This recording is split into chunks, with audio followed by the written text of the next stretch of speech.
চতুর্থ শ্রেণীর। তো এটা হচ্ছে চতুর্থ শ্রেণীর ইসলাম শিক্ষা। আজকে আমরা সমাধান করব নতুন বই পৃষ্ঠা 6 থেকে। তো এই যে দেখো 2026 সালের নতুন বই এটা, ঠিক আছে। এই যে দেখো 2026 সাল লেখা আছে। তো এটা হচ্ছে প্রথম অধ্যায়। তো 2026 সালের নতুন বই সমাধান করব হচ্ছে আমরা, দেখো এখানে 6 পৃষ্ঠা সমাধান করব, তারপরে সমাধান করব, আমি দেখিয়ে দিচ্ছি কি সমাধান করব। 6 পৃষ্ঠার পরে সমাধান করব হচ্ছে এখানে 7 পৃষ্ঠা, এই সরি 10 পৃষ্ঠার যে এই ঘরটি সমাধান করব, ঠিক আছে। 6, 10 তারপরে সমাধান করব, আমি দেখিয়ে দিচ্ছি। 6, 10 তারপরে দেখো এখানে আছে কি 17 পৃষ্ঠা। তো আমরা এই 17 পৃষ্ঠা পর্যন্ত আজকে সমাধান করব। তো পরবর্তী ক্লাসের ভিডিও দেখার জন্য অবশ্যই সাবস্ক্রাইব মাই চ্যানেল। তো চলো ভিডিওটি শুরু করি।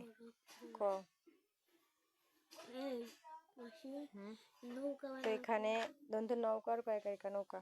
তো এটা হ্যাঁ, দন্তের নৌকার কয়েকারিকা নৌকা।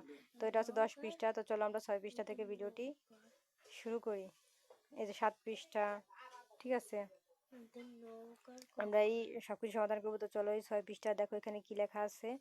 তো দেখো এখানে কতে লেখা আছে, মহান আল্লাহর জাতি সত্তাগুলো ও সিফাতি গুণবাচক নাম লেখা ছবি বা পোস্টার দেখে আলোচনা করি, কাজটি জোড়াই করি। তো এখানে কিন্তু কোনো কিছু লিখতে বলে নাই, বলেছে মহান আল্লাহর সিফাতি নামগুলো আমরা, মানে গুণবাচক নামগুলো আমরা একটা ছবি পোস্টার দেখে এই কাজটি নিয়ে আমরা জোড়াই আলোচনা করবো, মানে দলবদ্ধ কাজ ওনাদের শ্রেণীকক্ষে তোমরা আলোচনা করবা, সেটাই বলেছে নামটা নিয়ে, ঠিক আছে। তো এটা কিছু লিখতে বলে নাই। তারপর দেখো এখানে আমাদের খ নাম্বারে কি লেখা আছে। খ নাম্বার লেখা আছে, মহান আল্লাহর জাতির নাম লিখি, অতঃপর অর্থসহ তার 5টি সিফাতি নামের তালিকা তৈরি করি, কাজটি একাকী করি। তো আমরা এখন মহান আল্লাহর 5টি সিফাতি নামের তালিকা তৈরি করি। তো চলো আমরা উত্তরটি দেখে নিই। তো এই দেখো আমাদের খ নাম্বার প্রশ্নটি ছিল, আর উত্তর হচ্ছে এখান থেকে। এই যে দেখো গুণবাচক নাম এবং নামের অর্থ, ঠিক আছে। এই যে 1 নাম্বার নাম, তার অর্থ, 2 নাম্বার নাম অর্থ, 3 নাম্বার নাম নামের অর্থ, 4 নাম্বার নাম নামের অর্থ, ঠিক আছে। এই দেখো 5 নাম্বার নাম নামের অর্থ, ঠিক আছে। 1, 2, 3, 4, 5 এগুলো হচ্ছে নামের অর্থ, আর এগুলো হচ্ছে নাম। তো তোমরা এগুলো লিখে নিও, ঠিক আছে। তারপরে আমরা নেক্সটে যাব। তো দেখো আমাদের কিন্তু এই খ নাম্বার কমপ্লিট, ঠিক আছে। এখন আমরা খ নাম্বার কমপ্লিট। তো তোমরা এখানে মহান আল্লাহর নামগুলো লিখবা, আর এখানে নামের অর্থ লিখবা, ঠিক আছে। তো আমরা 5টি লিখে দেখিয়েছি। নেক্সটে এখন চলে এসেছি 6 পৃষ্ঠারই। নেক্সটে দেখো গ নাম্বারে কি লেখা আছে। তো দেখো এখানে গ নাম্বারে বলেছে, মহান আল্লাহর নিয়ামত অনুগ্রহ সম্পর্কে পর্যবেক্ষণ করে তার প্রতি শুকরিয়া কৃতজ্ঞতা প্রকাশের উপায়সমূহ লিখি, কাজটি দলগতভাবে করি। তো মহান আল্লাহর নিয়ামত সমূহ এখানে লিখবো, আর শুকরিয়া আদায়ের উপায়গুলো আমরা এখানে লিখবো, ঠিক আছে। তো চলো আমরা উত্তরটি দেখে নিই। এই দেখো আমাদের প্রশ্নটি ছিল।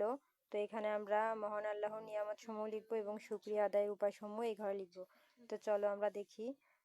এই যে দেখো 1 নাম্বার ঘরে লিখবা শরীর সুন্দর শরীর ও সুস্থতা, আর এই ঘরে লিখবা আল্লাহর ইবাদত করা ও স্বাস্থ্যের যত্ন নেওয়া। 2 নাম্বার ঘরে লিখবা অবারিত পানি ও বাতাস, এবং এই ঘরে লিখবা অপচয় না করা এবং পরিবেশ দূষণমুক্ত রাখা। এবং 3 নাম্বার ঘরে লিখবা ফলমূল ও খাদ্যদ্রব্য, এবং এই ঘরে লিখবা খাওয়ার আগে বিসমিল্লাহ এবং শেষে আলহামদুলিল্লাহ বলা। তারপর চতুর্থ ঘরে বলবা হচ্ছে,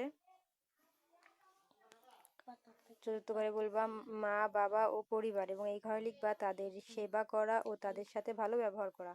এবং 5 নাম্বার লিখবা ধন সম্পদ, এবং এই ঘরে লিখবা গরিব ও অভাবী মানুষকে সাহায্য করা। তো এই ছিল কিন্তু আমাদের উত্তর।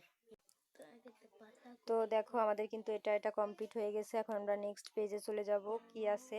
তো নেক্সট পৃষ্ঠা। তো দেখো এখানে আমাদের কি বলেছে, এখানে বলেছে শিক্ষকের সঙ্গে সবরে সঠিক উচ্চারণে ইমানের মুসলমান অনুশীলন করি, ঠিক আছে। এটা শিক্ষকের সাথে করবা। এবং খ নাম্বার বলেছে ইমানে মুফাস সালের অর্থ ও এতে উল্লেখিত ইমানের 7টি মৌলিক বিষয় সম্পর্কে আলোচনা করি, কাজটি দলগতভাবে করি। তো দেখো এখানে দলগতভাবে তোমরা করে নিও, ঠিক আছে। এটা তোমরা করে নিও। তারপর আমরা নেক্সটে যাব। এটা তেমন বড় কোনো প্রশ্ন না, তোমরা এটা করে নিও। তারপরে দেখো আমরা নেক্সটে চলে যাব। এই দেখো এখানে আমাদের আছে 10 পৃষ্ঠা, আমরা 10 পৃষ্ঠা সমাধান করব। দেখো 10 পৃষ্ঠায় আমাদের কি বলেছে। এখানে বলেছে দৈনন্দিন জীবনে ইবাদতের গুরুত্ব লিখি কাজটি দলগতভাবে করি। ব্যক্তিগত গুরুত্ব, পারিবারিক জীবনের গুরুত্ব, সামাজিক গুরুত্ব, রাষ্ট্রীয় জীবনের গুরুত্ব। তো চলো আমরা উত্তরটি দেখে নিই। তো দেখো এখানে ব্যক্তিগত জীবনের গুরুত্ব।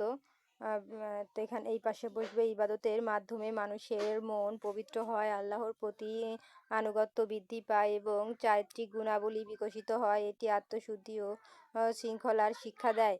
তারপর দেখো আমরা এখানে 2 নাম্বারে লিখবো হচ্ছে এই যে এখানে আছে পারিবারিক জীবনের গুরুত্ব। এই পাশে লিখবা পরিবারের ইবাদতের চর্চা থাকলে সদস্যদের মধ্যে ভালোবাসা, সহমর্মিতা ও নৈতিক মূল্যবোধ তৈরি হয়। এর ফলে একটি আদর্শ ও শান্তিপূর্ণ পরিবার গড়ে ওঠে। এখন আমরা তারপরেরটা দেখব। তারপর দেখো সামাজিক জীবনের গুরুত্ব। এখানে বসবে জামাতে সালাত আদায় ও ইবাদতের মাধ্যমে সামাজিক ঐক্য, ভ্রাতৃত্ব এবং সাম্য প্রতিষ্ঠা হয়। মানুষের মধ্যে একে অপরের প্রতি দায়িত্ববোধ বাড়ে। তারপরে দেখো রাষ্ট্রীয় জীবনের গুরুত্ব।